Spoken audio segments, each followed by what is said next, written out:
So, Hare Krishna, welcome to our Sunday Bhagavatam class. It is November 21st, 2021. I have this fancy new microphone, which I've had for a few weeks, and you're supposed to hear me better. So if you don't hear me better, uh, what's wrong with you?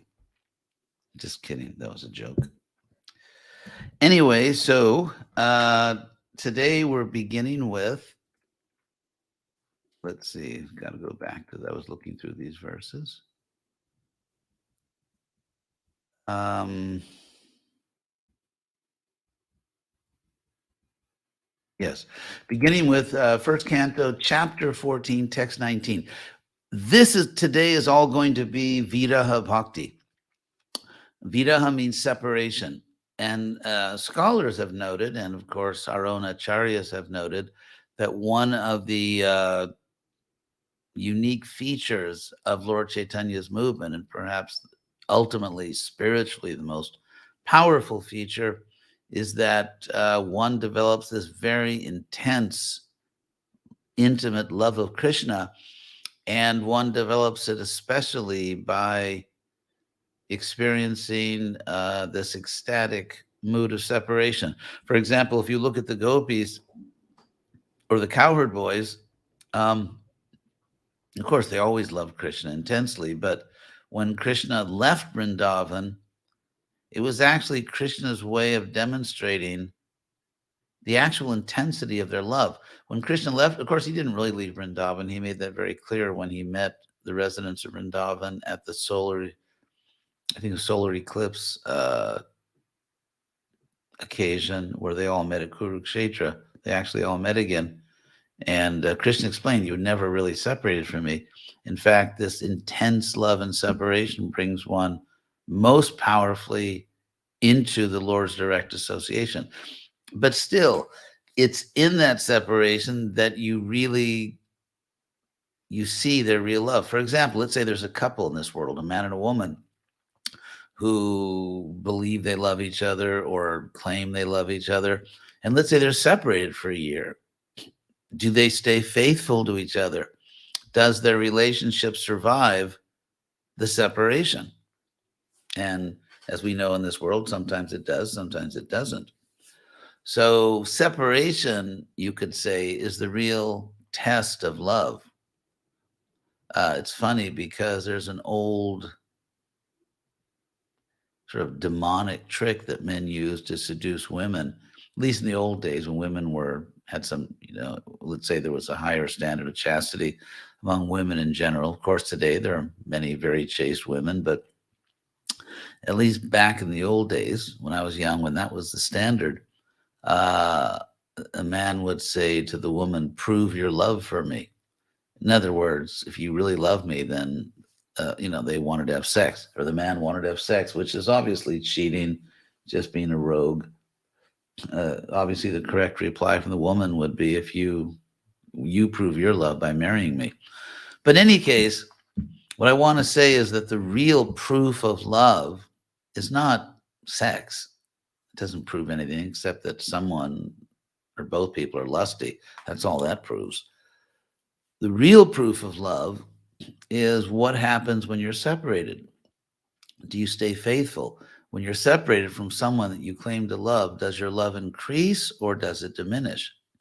And so this is what Krishna is demonstrating to the world for all posterity, that in separation, the love of his pure devotees is intensified. And separation from Krishna reveals to the world how much the devotees love Krishna.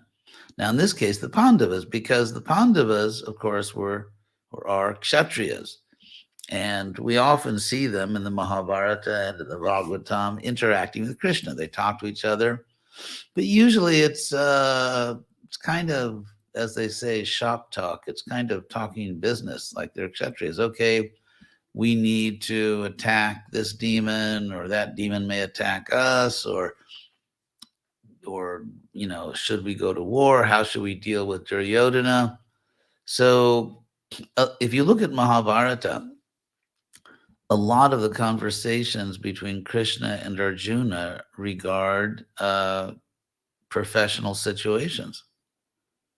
Even if you look at the Bhagavad Gita, uh, where Krishna convinces Arjuna to fight, and most of the Gita, of course, is philosophy, perfect philosophy, and Krishna warning Arjuna that if you don't fight, you're really going to make a fool out of yourself. And why are you acting like this anyway? What happened to you? And so here in the Bhagavatam, and this is what makes the Bhagavatam so special, we are seeing Yudhisthira and Arjuna, and of course all the Pandavas, not as so much as warriors, not as in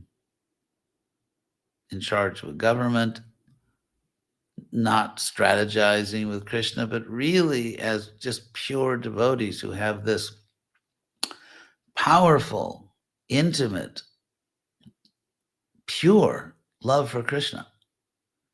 And so the Bhagavatam is revealing a side of the Pandavas, or especially here Yudhisthira and Arjuna, that we don't see very often in the Gita or in the Mahabharata. Of course, the Gita is part of the Mahabharata. So let's begin these verses and see what's happening. So Yudhisthira at this point is still observing omens, signs, which he's interpreting in the normal way, and Arjuna is not back yet. So he says, Na pibanti stanang vatsaha. The calves literally don't drink the breast of the cow. The pibanti, so the calves are not taking milk from their mothers. Nadu hyanti chamataraha. And the mothers are not giving milk. Mothers are not giving milk. Prabhupada says, don't allow milking. Nadu hyanti cha. So this most common, natural thing that calves drink milk from their mothers. So all of nature is in turmoil. That's the point here.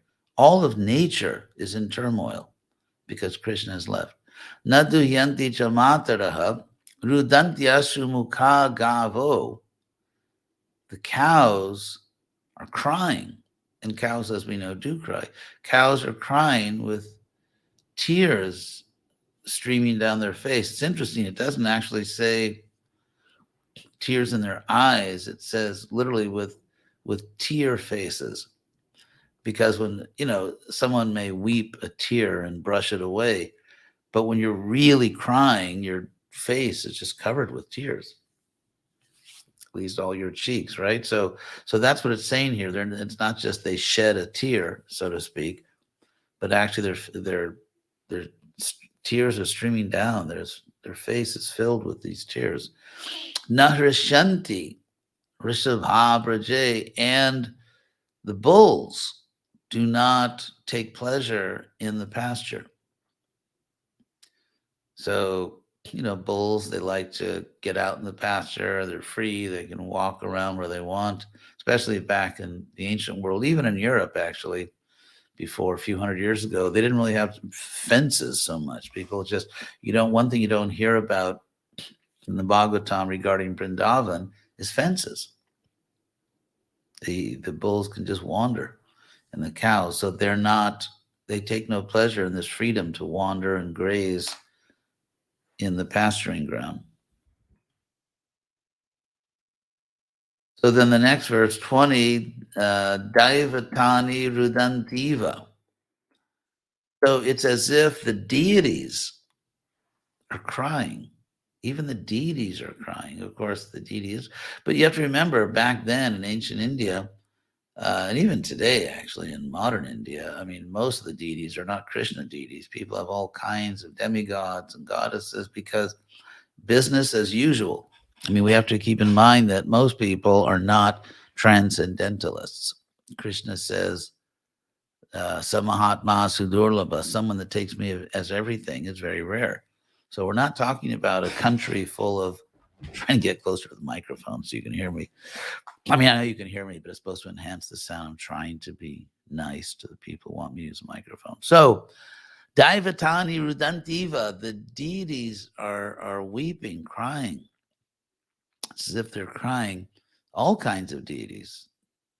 And Swidyanti Huchalanticha, and they're sweating, they're perspiring, and they're leaving. The deities are leaving. Either it doesn't necessarily mean there were all these wooden or metal deities walking around, but it could be that we know that there's an installation ceremony for deities where the deity really comes in, or the divine personality really comes into that form that's been prepared. And so somehow they're leaving, they're sweating, they're leaving, however you take that. Then Ime Janapada Grama Puro Dhyana Udhyana Akarashrama Brashta Shriyo. So there's a whole list of places that are Brashta Shriyo. They've lost their beauty. They've lost their opulence. So here's a list of the places. Ime, these Janabada, which means settlements, towns, literally people, places. So Janapada means towns, and Grama, villages, Pura, cities, larger cities, Udhyana, agricultural areas, Akara can mean the source of something, so it can also mean mines. Let's see how, Prabhupada translates it as mines, Udhyana as gardens.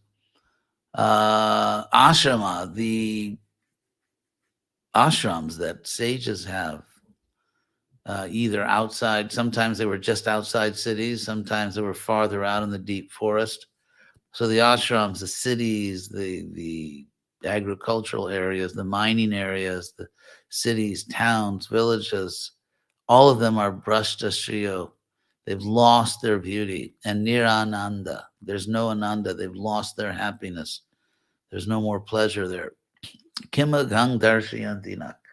So what evil are all of these omens, all of these signs? What evil are they showing us? And the word for showing is darshayanti, which is the causative form of the verb to see. So what evil are they making us see? Literally, what evil are they revealing to us, making us see? Prabhupada translates this word as manifest. So maybe I'll read Prabhupada's translation now that you've seen what all those words mean. The deities seem to be crying in the temple, lamenting and perspiring. They seem about to leave. All the cities, villages, towns, gardens, mines, and hermitages are now devoid of beauty and bereft of all happiness. I do not know what sort of calamities are now awaiting us. So that's Prabhupada's translation. So we'll go to the next verse. So now he's saying, what are they showing us? But now he's going to give his opinion, what he thinks they're showing. Because he really knows. He's just sort of, he doesn't want to say it, but Yudhishthira really knows what's happened. Manya etayar mahotpatayar nunam bhagavatak padaya nanya purushak sribhir hina bhur hatasobhaga. So again, the simple Sanskrit sentence is that manye, I believe, I think, like the word manas, mind, I think. Prabhupada translates it interesting that in the word for word as I take it for granted, but then in the translation it just says, I think. So manye, I think, and so the simple sentence is, I think that bhur, the earth, hina, is bereft. Hataso bhaga, and it has lost its good fortune. So that's the simple sentence. I think the earth is bereft and has lost its good fortune, but bereft of. It's bereft of, and that's all these other words. Etayr, or has been literally, I mean, anyway, won't go into the technical grammar. Anyway, I think the earth is bereft of, actually he says, Etayr mahot patayr, by these. Etayr means by these Maha Utpatayar, by these great disturbances. So ut is up, and pata means like flying, by these flying ups. In other words, disturbances, things that just sort of explode in your face. Prabhupada translates it in the word for word utpatayar as upsurges, which is a great translation. It's very literal. And he calls it in the translation disturbances. So that's what it literally means. Things are kind of like flying up. They're not behaving the way they're supposed to, disturbances. So I think by these great disturbances, Maha Utpata, I think by these great disturbances, that Nunam actually, that the earth is bereft of the feet, or Prabhupada takes it the marks of the feet in the word for word. He takes as the footprints. That the earth is bereft of those, of the feet or the footsteps or the of the Ananya Purusha Srivir, those footsteps which have the beauty, the good fortune of the unique person. So Anya in Sanskrit, Anya means another or other, and Ananya means no other. Anya, like Prabhupada often translates it, and then translates Ananya Bhakti as unalloyed bhakti or pure devotion. So Ananya Purusha Srivir, which can mean the unique. It's a way of saying unique. There's nothing else like it. The unique opulence of the Lord, or the opulence or the beauty, the fortune of the Lord, like whom there's no other. So Ananya Purusha Srivir. So now the earth is bereft of that opulence, of that beauty, of that fortune, of the good fortune of the unique person, the supreme person. And actually, you could say also grammatically that the earth is bereft of the footsteps, which is how it translates, the footsteps of the Lord, which have that great beauty, because He is the supreme person. So the earth is bereft of that, and therefore hataso bhaga. Bhaga means like an opulence, as in Bhagavan, and su bhaga means like good opulence, or like literally a good portion, like one.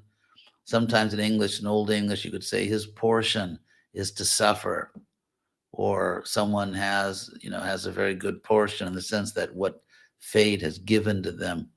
And so from the word subhaga, good fortune or good opulence, you have sobhaga, which is like just great fortune. So the earth has lost that sobhaga. The earth has lost that sobhaga. The earth has lost that great fortune. Just quickly, I'll just tell you what the Sanskrit dictionary says about the word sobhaga, because it's what the earth has lost here when Krishna left. Welfare, happiness, wealth, riches, enjoyment, loveliness, grace, beauty. And actually, it indicates loveliness, grace, and beauty. The word is especially used that way in the Bhagavatam. It's mentioned here in the dictionary. So all that has been lost, and because the earth is now bereft of the lotus feet of the Lord. So that's what Yudhisthira thinks has happened. Of course, he's right. I mean, he really knows. He says, Manye, I think, or I consider, or I've reasoned to this conclusion. And he really knows what's going on. So, iti chintayatastasya. So, thus, as he was, Prabhupada says, chintayata, thinking to himself. It can mean worrying, analyzing. So, iti chintayatastasya drishtadi stena chetasa, with a mind which had seen, or a mind that was considering all these omens. Rajna, as the king was thus worrying, thinking, analyzing, with a mind that was, just thinking about visualizing all these evil omens. Pratyagamat Brahman Jadupurya Kapi Dhwaja. So Arjuna, Kapi Dhwaja, Dhwaja's flag, Kapi is monkey, in this case Hanuman. Arjuna has Hanuman on his flag, his banner, his war banner. So Arjuna, Prati Agamat, which literally means came back. He returned.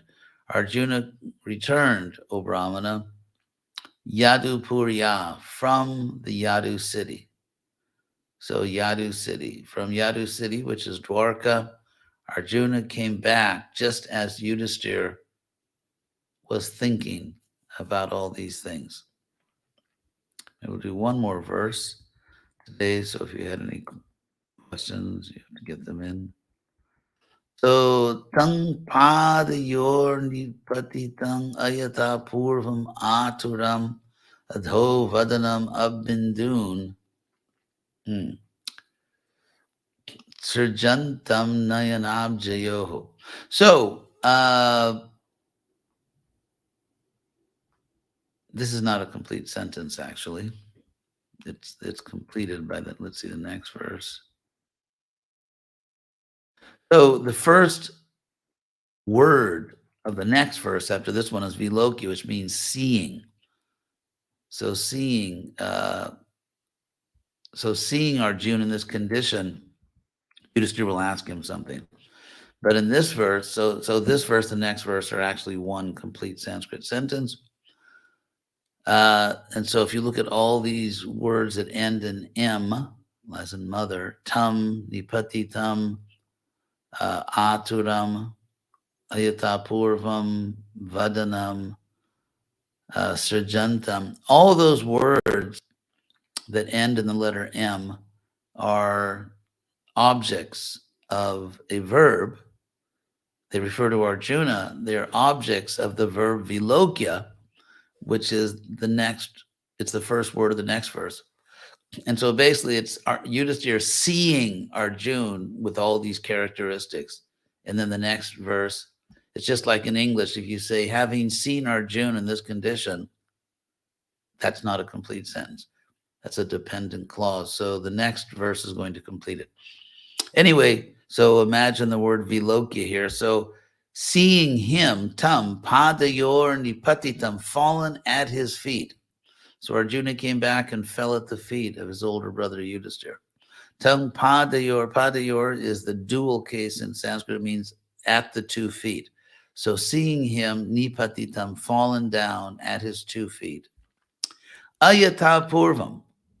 Purvam means before or previous. In fact, if you look at the PRV in Purvam and the PRV in previous, there's a reason. They're actually related words. Previous, also even the word former, where the P is replaced by an F. And so anyway, so yata purvam, as before, as previously. And yata purvam means as never before. Aturam, disturbed, agitated, or dejected.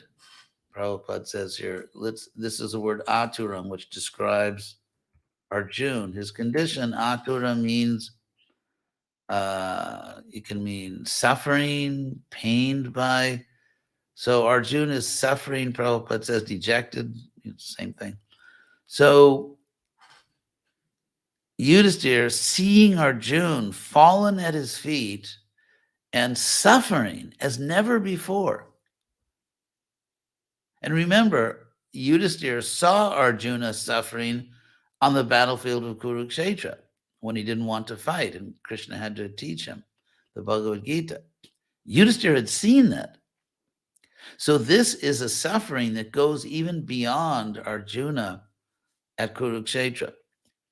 So seeing him fallen at his feet, suffering literally as never before.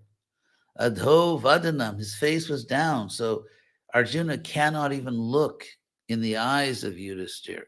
Arjun cannot even look in the eyes of Yudhishthira. So adho means downward. Vadanam, his face is looking down. Abindun surjantam, and he's releasing, or he's putting out water drops, literally. He's crying. And so, of course, it sounds a little, that's the word srij, which can also mean create, by the way. So this verb srij, to let go, discharge, emit, pour forth, or shed. So shedding water drops, which is it's poetic. It obviously means tears. Bindu means a drop, and ab means water. So bindun, shedding tears, water drops. Nayanabjayo, from his two lotus eyes. Again, the dual form, from his two lotus eyes. So maybe I'll do one more just to, I can't end the class in the middle of a sentence. So again, the next verse 24 begins with vilokya. So seeing all of this. Udwigna hridayo, Yudhishthira, whose heart was really shaken. His heart was shaken. Vichayam, Anujang Nripa, seeing his brother, Vichayam, which Prabhupada, pale, Vichayam, Anujang, his brother. Anuja literally means after born after. So that's a way you say brother in Sanskrit. Anuja, a following birth, or born after. Of course, Anuja would mean a sister.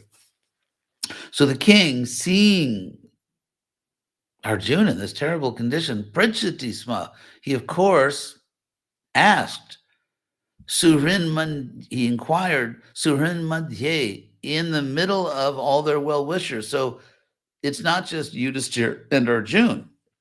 Arjuna's come back, and there's a lot of people there. For one thing, there's all these court attendants, their guards, their family members. It's a royal court. There's a lot of people there.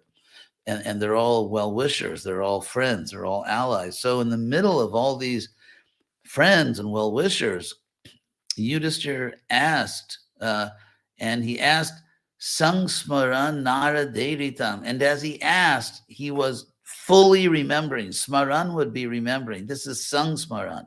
He's clearly remembering. He's fully remembering Nara Deritam, what Arjuna had said. I'm sorry, what Narada Muni had said.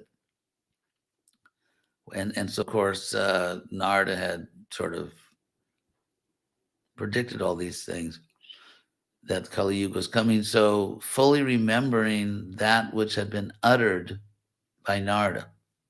So that's the verb, he asked. Remembering this and observing that and doing all these things, he then asked, remembering what Narada said. So Yudhishthira knows what's happening.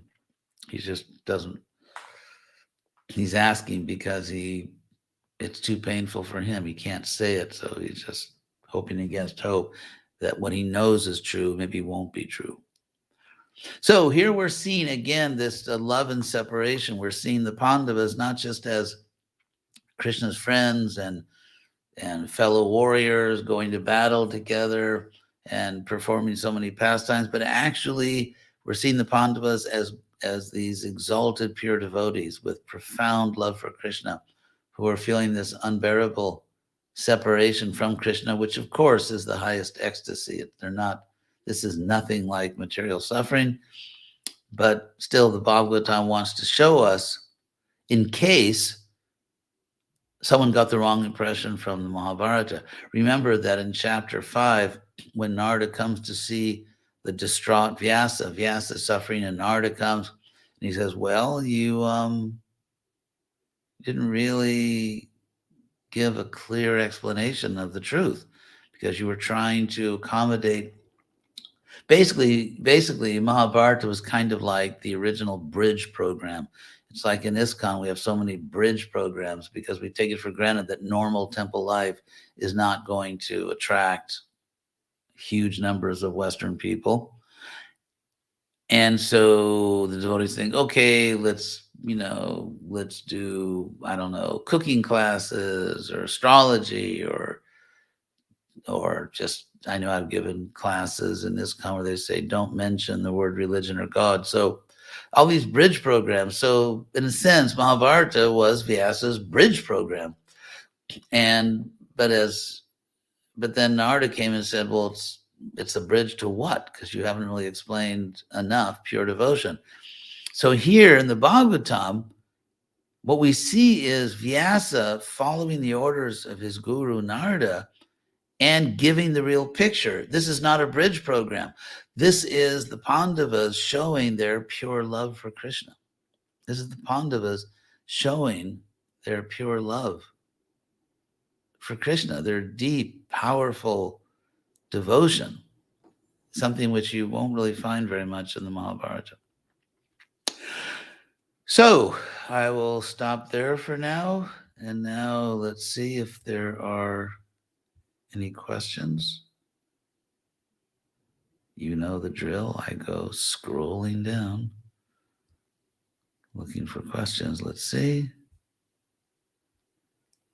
And as I'm sure you know, the devotees who are asking questions are requested to put like 1,000 question marks so I can see it. The question, thank you all for your comments. Can't answer them all here, but I do appreciate them all. No questions so far. Maybe this is a no question day. Well, there's a question. Jagat Palana. Could Daivatani be translated as godly people, which would be more compatible with perspiring, lamenting, and leaving the cities? Okay, could we translate Daivata? I don't think so. But due diligence. Let's go back to the dictionary. First of all, this is the neuter case, Daivatani. Daivatani in Sanskrit, in this case, like Yani, Kani, Chapapani, is the plural neuter case. And so there are Daivata can mean things as an adjective, nothing like an ordinary person. It's always because the word Deva, the word Daiva comes from the word Deva, God. And so Daivata. Now here's Daivata as a neuter noun, which is what we have here because Daiva. And so it is a god, a deity. It's a god or a deity. It also means, as a neuter noun, the image of a god, an idol, which doesn't, it's not a negative word, idol. It doesn't mean a false god, but it means a visual image. So that's what the word Daivata means. It does not mean a godly human being. So the answer to that question would be no, which was what makes it so remarkable that you have deities and deities, perspiring or weeping. That's the point. That's why it's so incredibly unique.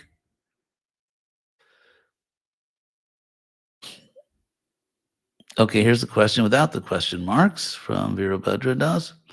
There's one question mark at the end. And although expressing depression and loss due to love for temporary things, people are condemned in the material world, we can see that loss of Krishna is also material and a material concept, as Krishna never leaves us, as he's the super soul. Oh, that's the question. There's a question mark. Interesting question. Very interesting question, but no. Because although it's true, as you say, that Krishna is always present, but in Krishna Leela, there is the perception of separation, just like when Krishna was dancing with the gopis and then he vanished. And so the gopis are certainly not experiencing material emotions. So by yoga, this is yoga maya. So the fact that Krishna is always present everywhere, and yet a devotee can believe that Krishna is gone, that is yoga maya. And as we know, yoga maya creates sort of this spiritual illusion. It's spiritual because it increases our love for Krishna, whereas Mahamaya does the opposite. Mahamaya increases our forgetfulness of Krishna. So they're opposite. Yoga Maya makes you love Krishna more, and Mahamaya makes you love Krishna less. So the obvious consequence, the result of Krishna disappearing from his earthly or giving up his earthly pastimes is that the love of his devotees is greatly intensifying. So something which increases your love for Krishna, but is not technically true. I mean, technically, Krishna was still present in the Pandavas' hearts. Krishna was present in every atom. Krishna, he was right there in the palace, technically. But Yoga Maya, that's why it's called Yoga Maya. I mean, unless there were some tricks involved, it wouldn't be called Maya. So Yoga Maya means that it's like when Jashoda believes that Krishna is her child. That's actually not true. So something which you think is true, but it's not true, is a mistake. It's an illusion. However, in this case, Yoga Maya is an illusion that makes you love Krishna more and therefore enlightens you more, because although technically you may think Krishna is not there and he really is there, but because Krishna is everything, and in this Yoga Maya induced state, you understand more than ever that Krishna is everything. So it's a Maya, an illusion that increases your love for Krishna. So short answer, no, it is not a material concept. And in the spiritual world, that's very, yeah, you could say in the spiritual world, I mean, Krishna's parents think that they are Krishna's parents, and Krishna's friends, and in a sense, they are his parents, and in a sense, they are his friends. I mean, even in the material world, for example, sometimes a child finds out, oh, I was adopted, but then, the parents are wondering, the adoptive parents, do you still love us? Or, and then the child will say, no, you are my real parents. You are the ones that loved me. You are the ones that raised me. So even in the material world, someone may not be the biological parent, but a child will say, you are my real mother. You are my real father. So it's like that. So in a sense, Yashoda really is Krishna's mother because she loves him so much like that. But technically, no, she's not his mother in the sense that she did not give birth to Krishna's body. So again, it's Yoga Maya. Krishna never leaves to go to Mathura or the spiritual world. Instead, their love increases due to constant realization of Krishna's ever-increasing attractive qualities. Yes. So that's basically it. Krishna's just increasing our love. It's like, for example, even in the West, there's an old custom that the groom, the husband, the person, a man that's getting married, shouldn't see his bride on the wedding day until the actual wedding. So it sort of creates this suspense. So it's something like that. It's something like that. There's a question I missed. SP Dira. I'll translate from Spanish. It is said that in Dwapara Yuga, the worship of the deity was the indicated dharma. Why isn't it said that not the Pandavas nor anyone else is doing some type of worship? That is a point. There's very little mention, of deity worship in Mahabharata or in the Bhagavatam and Dwapara Yuga. And there are different ways to take this word paricharya. I've explained this before. I mean, it is mentioned, like here it said Daivatani we have in this verse. So there was a kind of worship, but what we see people really doing to liberate themselves in Bhagavatam, Mahabharata, and Dwapara Yuga is they're personally serving Krishna because Krishna is actually there. I mean, Krishna is the Yuga avatar. It's like Lord Chaitanya is the Yuga avatar for this age. He brings the process. So we don't hear about Krishna introducing deity worship. But what we do hear in throughout the Bhagavatam and throughout Mahabharata is that what Krishna does introduce is personal service to himself, because when he personally appears, all his devotees are personally serving him in different ways.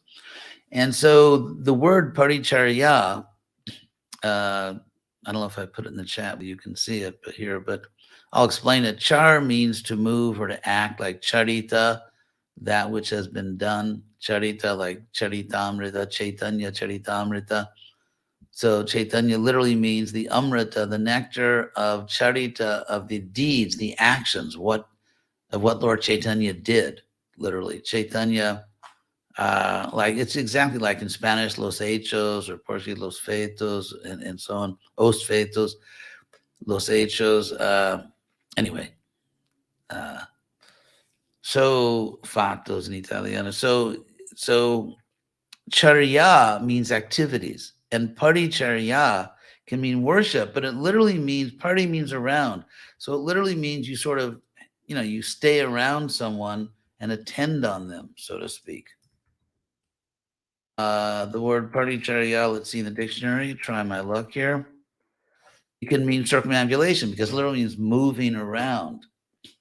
Attendance, service, devotion, worship, because literally when someone is the center of your life, then everything you do is based on that person. It's centered on that, because if you go around something, then that which you go around is the center.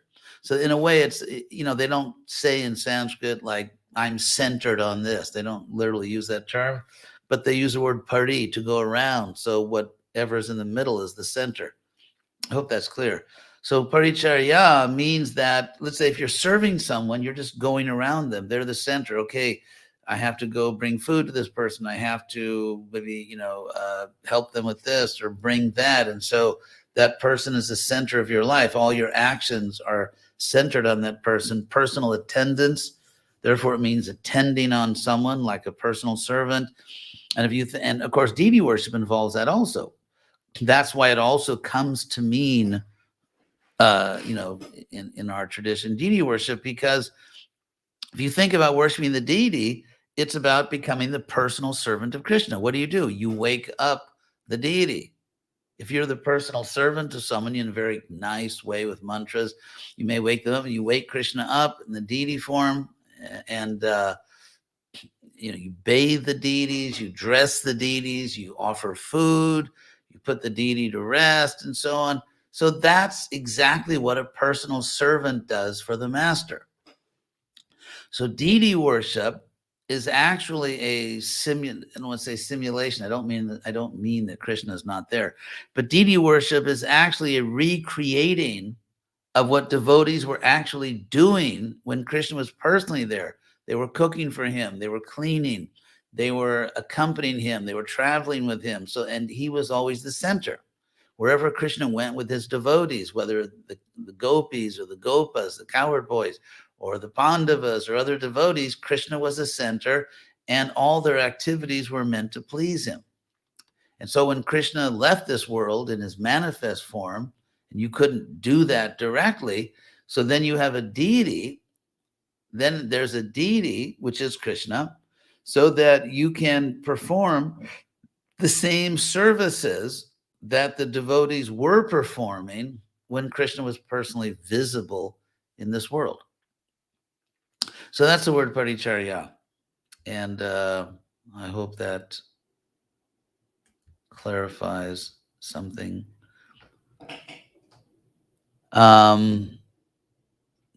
So that's what the word, and that's the word paricharya. Dvapare paricharyayam. It said that liberation is achieved in the different yugas in Dvapare and Dwapara yuga, paricharyayam, through paricharya. So that's the word that's used in that famous verse that talks about the yuga dharma in each age, paricharya. So it can mean the people who are personally serving Krishna, or the deity worship, which was developed really to recreate the situation of Krishna personally being in this world as the Yuga avatar. So, Gene Walker, my obeisances to you. Oh, sorry, that's not a question. Anyway, he said that, but thank you. How is it that Sutta Goswami, through Sukadev Goswami, knew what Yudhisthira was thinking, given that thoughts are private in nature? Interesting questions. Stumped the Swami today. So, there's an obvious answer to that.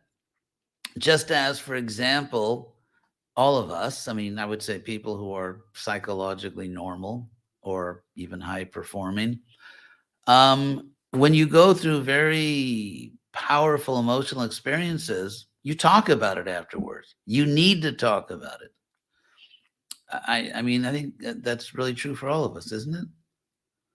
That when we have gone through some very difficult situation, we need to talk about it. That's in a sense that's one of the main ways that we get over our problems is that we talk about them. And I know women and men also, need to talk about it. So undoubtedly, Yudhisthira, and also remember that all this is going on around a lot of people, and Yudhisthira undoubtedly talked about this for the rest of his life. I mean, there's certain heavy experiences I've had, which I don't talk about it every day or even every week, but it's kind of the kind of thing that you, from time to time, you talk about for the rest of your life. Undoubtedly, Yudhisthira many times talked about this with his trusted friends, his brothers, his priests. And so he just about what he felt. And then, I just knew when Arjun, I knew that, that this had happened. So again, these are real people. And it's not that their entire life is being described in the Bhagavatam. The Bhagavatam is giving you highlights, but these are real people with real lives and friends. And so, yeah, so the Pandavas must have talked about this a lot. That in a sense, I mean, if you can use the word, that was their spiritual therapy. And so a lot of people knew it. Everyone that was close to Yudhisthira knew what he was thinking, what he felt. And it's come down to us. And of course, this is originally composed by Vyasadeva, who knew everything anyway, because he's Vyasa and he's an avatar. So in many different ways, this knowledge has come down to us. So is that it? Let's see. Going.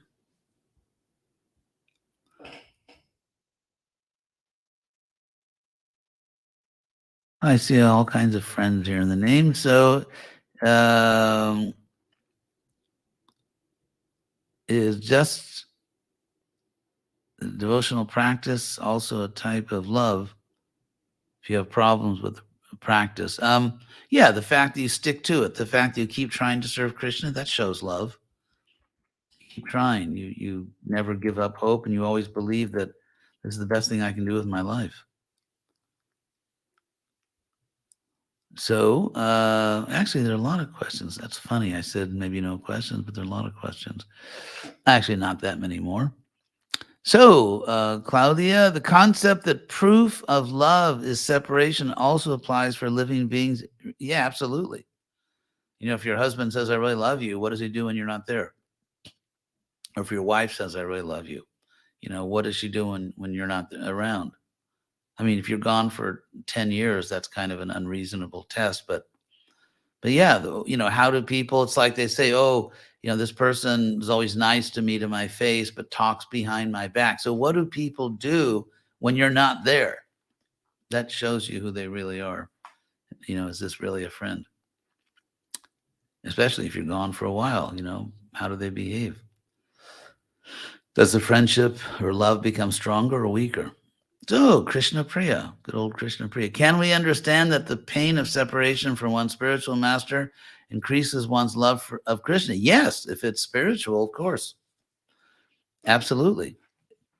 Because the spiritual master, if he's doing his job right or her job right, because, it's for men and women, then the guru's job is to be transparent, to let you see Krishna through them. And so if you're feeling separation from the guru and the guru is doing their job right, then Yes, you're feeling separation from Krishna. So I chant Hare Krishna. This is from Daniel. I chant Hare Krishna every day now. Way to go. Me too. Sometimes I find it hard to focus on Krishna when chanting. Is that offensive? No. I mean, in a sense, it's a sign of devotion, because when you're thinking of Krishna and you chant, then it's natural to chant. But when, let's say, the mind is giving you trouble, you and everybody else on earth, when your mind is giving you trouble, but you keep chanting, that shows you're sincere, you're determined. So if you're trying your best, it's good chanting. If let's say today or tomorrow, your best is a crazy mind that you can't focus very well on Krishna, but you keep chanting, but you're trying your best, then you get full credit. And it shows that you're really sincere, because when your mind is kind of crazy, your mind is wandering, there's obviously less pleasure in chanting. So when you do your duty, you keep your vows and you keep chanting, even if you're not in ecstasy, that shows real sincerity. So Leelakar, let's see. Due to Yoga Maya, there may be philosophical conclusions that technically may not be correct. Well, no, actually not, because for Yashoda to think I'm Krishna's mother, that's not a philosophical conclusion. That's a type of love. Or, I mean, it is a conclusion, but it's not, she doesn't reason her way to that. She just loves Krishna. So philosophy is something where you reason your way to conclusions. So in the case of Yoga Maya, it's not philosophy, it's simply devotion. How can one distinguish the difference between Yoga Maya realizations and realizations based on axiomatic truth? Well, we should know when we're doing philosophy and when we're just feeling devotion. For example, if you feel, as we often do, that we really need to do something to get this ISKCON movement going in the Western world. And so technically, Krishna is going to do it all. And as Prabhupada taught, Krishna is going to save the world in his own way at his own time. And so an example of Yoga Maya is our feeling, which Prabhupada encouraged, that we have to help the world. We have to spread this movement. We have to serve Lord Chaitanya. So if your conclusion or perception leads you to increase your service to Krishna and to be more Krishna conscious, then it's good. If it reduces your Krishna consciousness, it's bad. Very simple. So, Deva Dharana, when we subject ourselves, purposely or not, to any form of Maya, can this be compared to the aspect of an unchaste wife? Yeah, Prabhupada said that we're, all souls are female because we're subordinate to Krishna. I mean, I'm not arguing with Prabhupada. I'm simply saying that in today's world, to go out and tell the public that women are always subordinate to men is probably not a great preaching strategy. Also, Prabhupada took it because the word prakriti is a feminine word in Sanskrit. And we are prakriti, but then again, the word atma, soul, is a masculine word. Jiva, living being, is a masculine word. So to say that a man is like an unchaste wife, I understand what you're saying, but so I'm not, absolutely rejecting what you're saying, but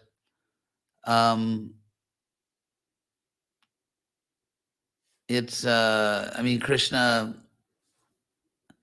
I want to say here that it's not, it may not be the best metaphor for this age if we're trying to spread Krishna consciousness in the modern world. That's what I'm saying. So if we subject ourselves 24 Maya, it's just, we're just being wrong. We're doing something which is not in our real self-interest. So thank you all again for your comments. Let's see if there's any more questions. Oh, we got a lot of comments today.